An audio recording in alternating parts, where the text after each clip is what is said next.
Real estate stakeholders, including contractors and developers, have been urged to embrace responsible development for the safety of occupants of the buildings.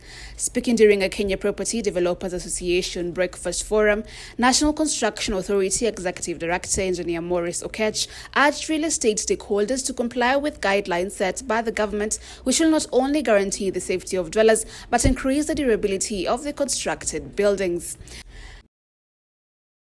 Nairobi County Government Chief Officer Urban Planning Patrick Analo, on the other hand, concurred the state's increased efforts to rein in on unscrupulous developers who avoid to comply with regulations. He also said that property owners who missed out on approvals last year when the previous government rolled out a mass titling program could now get approval. We are moving in, and remember last year the former regime rolled out a mass titling program. You remember that?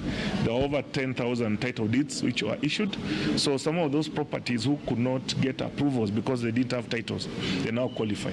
According to Nairobi CEC Planning and Development Stephen Mwangi, the county disapproved the construction of over 18,000 buildings due to failure to meet the required standards. We have got a huge group of people, more so in our islands, who construct without approved drawings.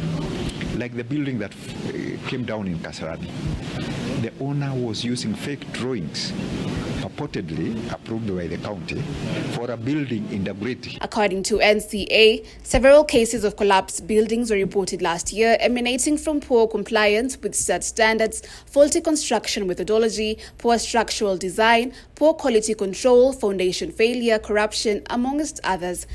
In the last 5 years, 87 buildings in Nairobi collapsed, resulting to over 200 deaths and over 1,000 others injured. The recent incidents include the 6-story building in Kasarani, Nairobi, and a 5-story building in Ruaka, Kiambu County that led to several deaths and injuries caused mainly by non-compliance with set standards, faulty construction methodology, and fraudulent inspectorate officials. KPDA has been on the forefront in condemning developers who neglect set construction guidelines.